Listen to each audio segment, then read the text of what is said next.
Hello everyone, welcome to my channel GK classes. तो बच्चों आज हम पढ़ने वाले हैं जीके के टॉप 100 क्वेश्चन। बच्चों ये ऐसे टॉप 100 क्वेश्चन हैं जो आपके सभी एग्ज़ाम में बार बार पूछे जाते हैं। और बच्चों मैं ऐसे टॉप 100 क्वेश्चन की सीरीज़ लाने वाली हूँ। ये पहली सीरीज़ होगी इसकी। इसके बाद भी मैं बहुत सारी सीरीज़ लाऊंगी। मैं कोशिश करूँगी आपको 100 करके आपको 1000 क्वेश्चन करा दूँ, जिससे कि आपकी जीके और भी ज़्यादा स्ट्रॉन्ग हो जाए। ठीक है, तो चलिए शुरू करते हैं। तो देखिए बच्चों, पहला प्रश्न है, किस पर्वतीय दर्रे से होकर भारतीय तीर्थयात्री मानसरोवर झील तथा कैलाश पर्वतीय घाटी के दर्शन हेतु जाते हैं। तो देखिए बच्चों, पूछा गया है कि किस पर्वतीय दर्रे से होकर भारतीय तीर्थयात्री मानसरोवर झील तथा कैलाश पर्वतीय घाटी के दर्शन के लिए जाते हैं। तो इसका आंसर है लिपुलेख दर्रा। बच्चों, लिपुलेख दर्रे से होके मानसरोवर झील और कैलाश पर्वत घाटी के दर्शन के लिए जाया जाता है। अगला क्वेश्चन है, तिब्बत में मानसरोवर झील के पास किस नदी का उद्गम स्रोत स्थित है। तो देखिए यहाँ पे सिंधु, सतलज और ब्रह्मपुत्र, इन तीनों नदियों का उद्गम स्रोत स्थित है। बच्चों देखिए, ये ऐसे प्रश्न हैं जो आपके एग्जाम में किसी भी एक एग्जाम में एक आध बार नहीं पूछे गए हैं। ये रिपीटेड क्वेश्चन है। ये आपके क्वेश्चन ऐसे हैं जिनको बार बार पूछा जाता है। और अगर आप ये क्वेश्चन याद कर लेंगे तो आपके लिए बहुत अच्छा हो जाएगा, आपकी जीके बहुत अच्छी हो जाएगी। देखिए अगला क्वेश्चन है, कुल अक्षांशों की संख्या कितनी है। तो बच्चों कुल अक्षांशों की संख्या है 180। अगला क्वेश्चन, विश्व का सबसे बड़ा नदी द्वीप माजुली का निर्माण करने वाली नदी है। तो माजुली का निर्माण करने वाली नदी कौन सी है? ब्रह्मपुत्र। ब्रह्मपुत्र नदी माजुली का निर्माण करती है। अगला क्वेश्चन है बच्चों, पृथ्वी के उत्तरी ध्रुव एवं दक्षिणी ध्रुव को मिलाने वाली रेखा कौन सी है। आपको पता है बच्चों, ये उत्तरी ध्रुव है आपका, और ये कौन सा है? ये दक्षिणी ध्रुव है। इनको मिलाने वाली रेखा कौन सी होती है बच्चों? कौन सी रेखा होती है? ये देशांतर रेखा होती है।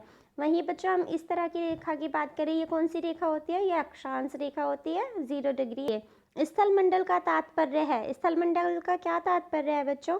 तो स्थल मंडल का तात्पर्य है पृथ्वी की बाह्य पपड़ी।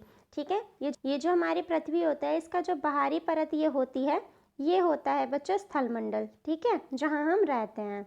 क्वेश्चन नंबर 7 देखिए, खैबर दर्रे से कौन से दो देश जुड़े हैं। तो खैबर दर्रे से कौन से दो देश जुड़े हैं बच्चों?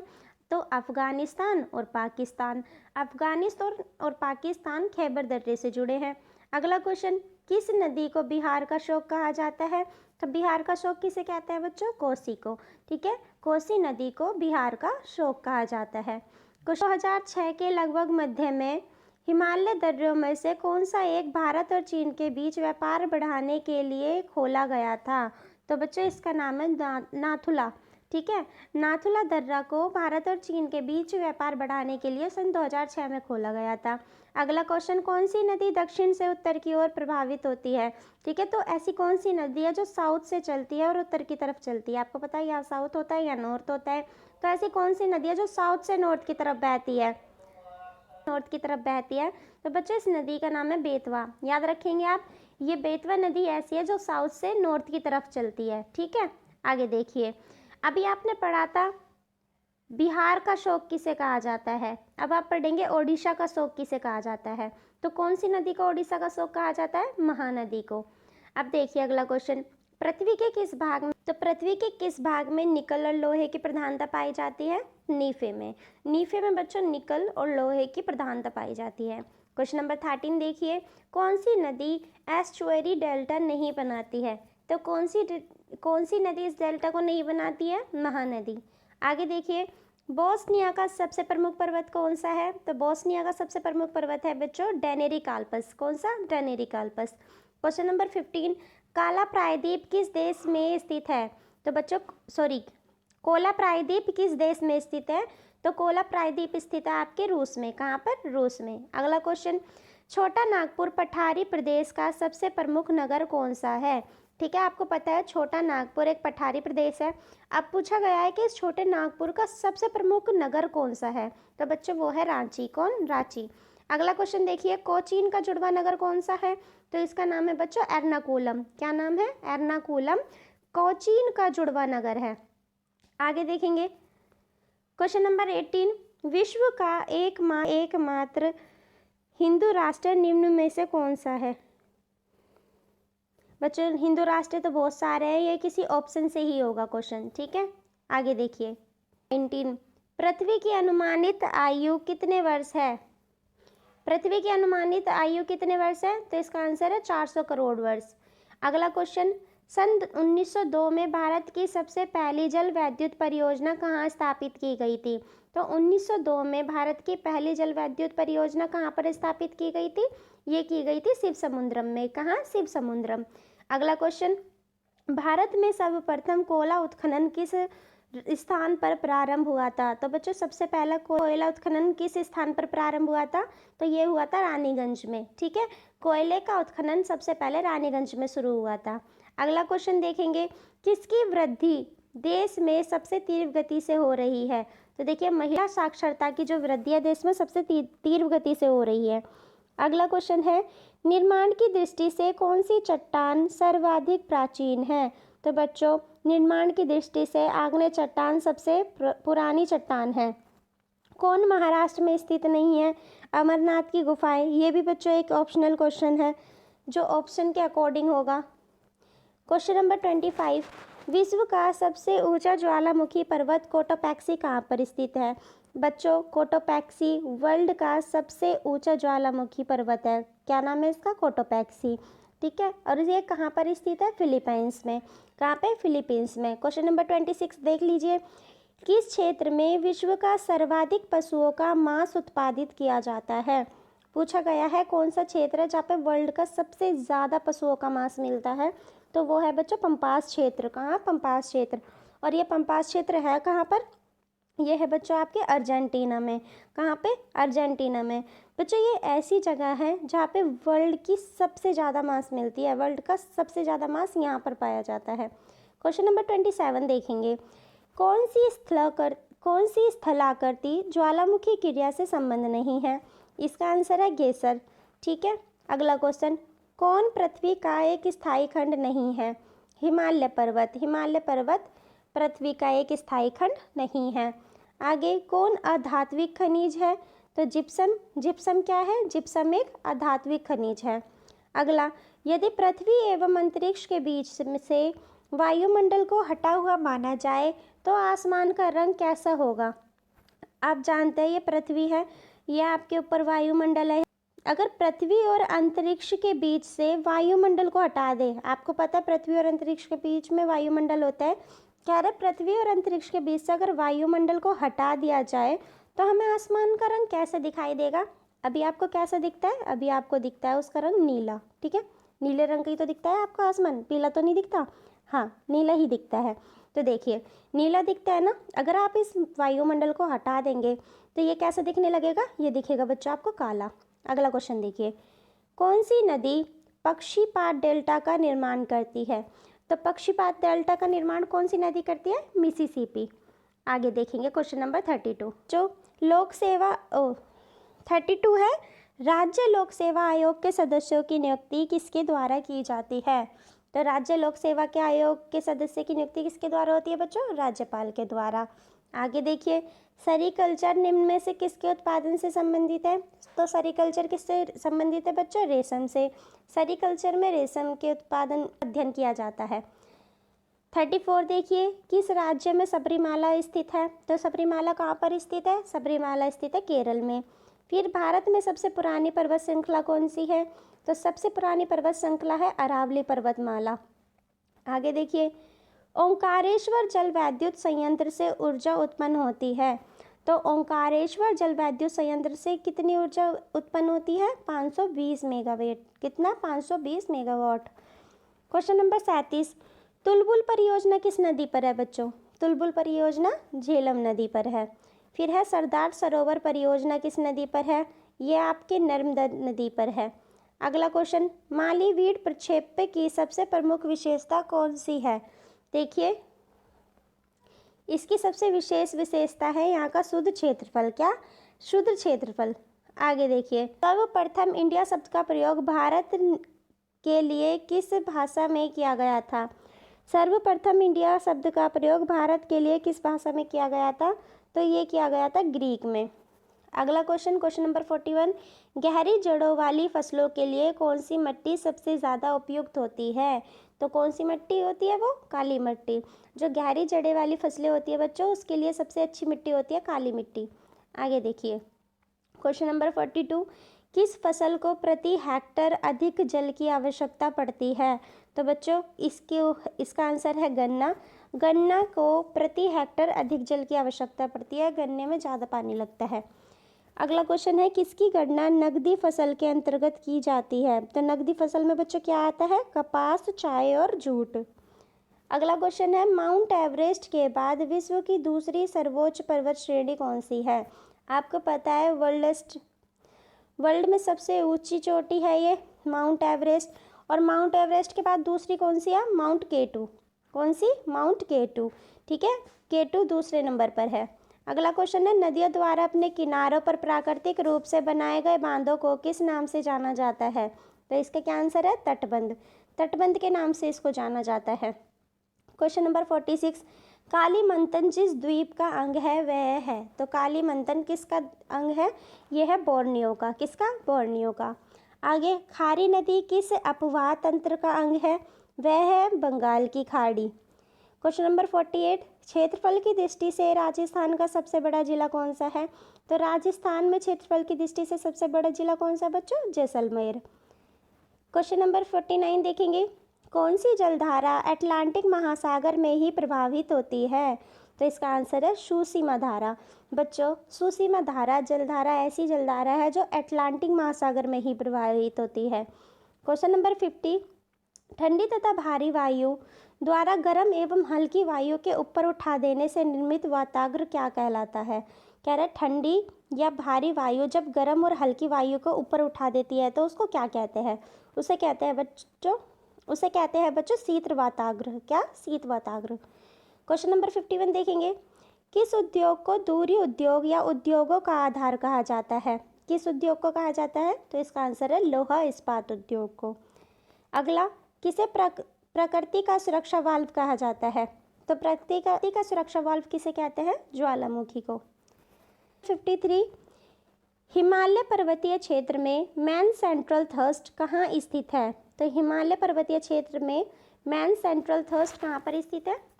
ये स्थित है वृहद एवं लघु हिमालय में। कहाँ पर? वृहद एवं लघु हिमालय में। 54, प्रकृति में स्वतंत्र अवस्था में पाए जाने वाली धातु कौन सी है? तो प्रकृति में कौन सी वो धातु है जो स्वतंत्र अवस्था में पाई जाती है? तो बच्चों वो है जस्ता। ठीक है, जस्ता स्वतंत्र अवस्था में पाई जाती है। भारत में देश का पहला दिया सलाई बनाने का कारखाना 1921 में किस स्थान पर स्थापित किया गया था जो आज भी सुचारू रूप से चल रहा है? तो बच्चों, पहली बार जो दिया सलाई होती है ना, पता है ना आपको दिया सलाई जो जलाते हैं, तो पहली बार उसका जो कारखाना लगाया था 1921 में लगाया था, ये आपको पता है। और लगाया कहाँ था बच्चों? अहमदाबाद में। कहाँ पर? अहमदाबाद में। और ये आज तक वहाँ पर अच्छे से चल रहा है। अगला क्वेश्चन देखेंगे, क्वेश्चन नंबर 56 देखिए बच्चे, सूर्य के धरातल का तापमान लगभग कितना होता है? तो सूर्य के धरातल का तापमान कितना होता है बाबू? 1600 डिग्री सेल्सियस। आगे देखिए, क्वेश्चन नंबर 57, संध्या काल में सर्वाधिक लाल दिखने वाला मेघ है? ठीक है, संध्या काल में सबसे ज़्यादा लाल दिखने वाला मेघ कौन सा होता है? पक्षाब। क्या होता है? पक्षाब। क्वेश्चन नंबर 58, पृथ्वी के आंतरिक वातावरण में नहीं था। तो पृथ्वी के आंतरिक वातावरण में क्या नहीं था? ऑक्सीजन। आगे देखिए, क्वेश्चन नंबर 59। क्वेश्चन नंबर 59 है, बेंगुला की धारा है। तो बेंगुला की धारा कैसी है? बेंगुला की धारा है ठंडी महासागरीय धारा। क्वेश्चन नंबर 60, किस प्रकार के मौसम में नुकीली पत्ती वाले वन पाए जाते हैं? तो किस प्रकार के मौसम में पाए जाते हैं नुकीली पत्ती वाले वन? तो वो पाए जाते हैं साइबेरियन में। ठीक है। अगला क्वेश्चन, ऊन का सबसे बड़ा उत्पादक देश कौन सा है? तो ऊन का सबसे बड़ा उत्पादक देश कौन सा है? ऑस्ट्रेलिया। क्वेश्चन नंबर 62, वन अनुसंधान संस्थान कहाँ पर स्थित है? वन अनुसंधान कहाँ पर स्थित है? देहरादून में। क्वेश्चन नंबर 63, भारत किसके कारण एक उष्णकटिबंधीय देश कहलाता है? तो भारत किसके कारण उष्णकटिबंधीय देश कहलाता है बच्चों? सर, अक्षांशीय विस्तार के कारण। ठीक है, अक्षांशीय विस्तार के कारण भारत उष्णकटिबंधीय देश कहलाता है। क्वेश्चन नंबर 64, कोइलकारो जल विद्युत परियोजना किस राज्य में स्थित है? तो बच्चों, कोइलकारो जल विद्युत परियोजना बिहार में स्थित है। कहाँ पर? बिहार में स्थित है। क्वेश्चन नंबर, कुद्रेमुख लौह खनिज परियोजना किस राज्य में स्थित है? तो ये कहाँ पर स्थित है? ये स्थित है कर्नाटक में। अगला क्वेश्चन देखिए, भारत में खनिज तेल के भंडार मुख्यतः किस प्रकार के चट्टानों में पाए जाते हैं? तो खनिज तेल के भंडार किन चट्टानों में पाए जाते हैं? ये पाए जाते हैं अवसादी या परतदार चट्टानों में। ठीक है। अगला क्वेश्चन है, भारतीय जलवायु की सबसे महत्वपूर्ण विशेषता कौन सी है? तो भारतीय जलवायु की सबसे महत्वपूर्ण विशेषता क्या है बच्चों? तो इसकी सबसे महत्वपूर्ण विशेषता है पवनों का विपरीत स्वभाव। पवनों का विपरीत स्वभाव यहाँ की सबसे महत्वपूर्ण विशेषता है। क्वेश्चन नंबर 69, तमिलनाडु व आंध्र प्रदेश के तट का नाम क्या है? तो वो है कोरोमंडल। क्या नाम है? कोरोमंडल। क्वेश्चन नंबर 70, छोटा नागपुर का पठार जिस संसाधन में समृद्ध है वह है? तो वह है खनिज। छोटा नागपुर का पठार खनिज में सबसे ज़्यादा समृद्ध है। क्वेश्चन नंबर 71, कोपली जिसकी सहायक नदी है वह है? यानी कोपली किसकी सहायक नदी है? तो बच्चों, कोपली ब्रह्मपुत्र की सहायक नदी है। आगे देखिए क्वेश्चन नंबर 72, भारत में मुख्य कृषि पदार्थ आयात मद है? तो इसका आंसर क्या है? खाने योग्य तेल। Question number 73, naval air station Garud कहाँ पर स्थित है? तो नेवल एयर स्टेशन गरुड़ कहाँ पर स्थित है? तो ये स्थित है कोच्चि में। क्वेश्चन नंबर 74, दक्षिणी ध्रुव लगातार सूर्य का प्रकाश प्राप्त करता है? तो दक्षिणी ध्रुव लगातार सूर्य का प्रकाश प्राप्त करता है शरद अयनांत में। क्वेश्चन नंबर 75, ओजोन परत अवस्थित है? ओजोन परत कहाँ पर स्थित है? समताप मंडल में। क्वेश्चन नंबर 76, वायुमंडल में दैनिक मौसम परिवर्तन निम्न में से किसके कारण होते हैं? वायुमंडल में जो बच्चों मौसम परिवर्तन होते हैं, मौसम चेंज होता है, गर्मी सर्दी ये सब होता है, किस कारण होता है? ये होता है क्षोभ मंडल के कारण। नेक्स्ट है 77, वायुमंडल में सबसे अधिक किस गैस का परसेंटेज है? तो वायुमंडल में सबसे अधिक कौन सी गैस पाई जाती है? नाइट्रोजन। 78, कौन सा उच्च मेघ होता है? तो पक्षाप मेघ उच्च मेघ होता है। कौन वर्षण का प्रकार नहीं है? तो कोहरा। कोहरा वर्षण का प्रकार नहीं होता। समुद्री तट के सहारे कोहरे का निर्माण कारण है किसका? अभिवहन। ठीक है। समुद्री तट के सहारे कोहरे का जो निर्माण होता है वो अभिवहन के कारण होता है। क्वेश्चन नंबर 81, दक्षिण भारत में प्रवाहित होने वाली किस नदी का थाला सबसे बड़ा है? तो किसका है? गोदावरी का। क्वेश्चन नंबर 82 देखिए, शस्य गहनता की दृष्टि से भारत का सबसे समृद्ध राज्य कौन सा है? पंजाब। क्वेश्चन नंबर 83, विश्व के संपूर्ण धरातलीय क्षेत्र का कितने परसेंटेज भाग कृषि योग्य है? तो 11%। ठीक है। पूरे वर्ल्ड का सिर्फ 11% भाग ऐसा है जिस पे खेती की जा सकती है। ठीक है, बाकी का नहीं है। आगे, किसने सबसे पहले यह कहा था कि पृथ्वी गोलाकार है? तो ये बोला था अरस्तु ने। अगला क्वेश्चन, नदियों में जल प्रदूषण की माप की जाती है? नदियों में जो जल प्रदूषित हुआ रहता है उसकी माप की जाती है ऑक्सीजन की घुली हुई मात्रा से। आगे, अलमती बांध किस नदी पर है? तो अलमती बांध है कृष्णा नदी पर। किस नदी पर है? कृष्णा नदी पर। बच्चों, ये क्वेश्चन ऐसे हैं जो बार बार आपके एग्जाम में आते हैं, रिपीटेड क्वेश्चन है, हर एग्जाम में इससे आपके कुछ ना कुछ क्वेश्चन आ ही जाते हैं। तो वीडियो को अंत तक देखना, आपकी जीके इससे बहुत अच्छी हो जाएगी। क्वेश्चन नंबर 87, रेड रिवर के डेल्टा क्षेत्र में स्थित नगर कौन सा है? तो इसका आंसर है हनोई। क्वेश्चन नंबर 88 देखेंगे, माकासार जल संधि निम्न में से किन को अलग करती है? माकासार जल संधि निम्न में से किन को अलग करती है? तो वो करती है जावा और सारावाक को। किसको? माकासार जल संधि जावा और सारावाक को अलग करती है। क्वेश्चन नंबर 89, न्यूमर द्वीप निम्न में से कहाँ पर स्थित है? बच्चों, न्यूमर द्वीप बंगाल की खाड़ी में स्थित है। कहाँ पर? बंगाल की खाड़ी में। फिर लेपिज किस क्षेत्र से संबंधित स्थला करती है? तो लेपिज बच्चों कास्ट की स्थला करती है। कहाँ की? कास्ट की स्थला करती है। लेपिज कास्ट की स्थला करती है। क्वेश्चन नंबर 91, 1948 औद्योगिक नीति में सरकारी नियंत्रण के क्षेत्र में रखे गए उद्योगों की संख्या कितनी थी? 18। क्वेश्चन नंबर 92, कांगो नदी घाटी में किस प्रकार की जलवायु पाई जाती है? तो कांगो नदी घाटी में कैसी जलवायु पाई जाती है? भूमध्य रेखीय। क्वेश्चन नंबर 93, सन 1902 में भारत की सबसे पहली जल विद्युत परियोजना निम्न में से कहाँ स्थापित की गई थी? तो 1902 में भारत की सबसे पहली जल विद्युत परियोजना कहाँ स्थित हुई थी? शिव समुद्रम में। आगे देखिए, भारत में सर्वप्रथम कोयला उत्खनन निम्न में से कहाँ पे हुआ था? रानीगंज में। ये क्वेश्चन रिपीटेड है बच्चों। क्वेश्चन नंबर 95, विश्व का सबसे ऊंचा ज्वालामुखी पर्वत कोटोपैक्सी कहाँ पर है? फिलीपींस में। कौन सी स्थलाकृति ज्वालामुखी क्रिया से संबंधित नहीं है? गेसर। नीली क्रांति निम्न में से किससे संबंधित है? मत्स्य पालन। नीली क्रांति किससे संबंधित है बच्चों? मत्स्य पालन से। क्वेश्चन नंबर 98, काली मिट्टी किस फसल की खेती के लिए अच्छी होती है? कपास के लिए। कौन सी मिट्टी जैव पदार्थों से भरपूर होती है? तो बच्चों काली मिट्टी जैव पदार्थों से भरपूर होती है। क्वेश्चन नंबर 100, किस मिट्टी का निर्माण बेसाल्ट चट्टानों के विखंडन से हुआ है? तो बच्चों काली मिट्टी ही है जिसका निर्माण बेसाल्ट चट्टानों के टूटने से हुआ है। बच्चों देखिए ये वीडियो, बच्चों अगर आपको ये वीडियो पसंद आई हो तो वीडियो को लाइक करें, शेयर करें और हमारे चैनल जी के क्लासेस को सब्सक्राइब करना ना भूलें। मिलते हैं अगली वीडियो में।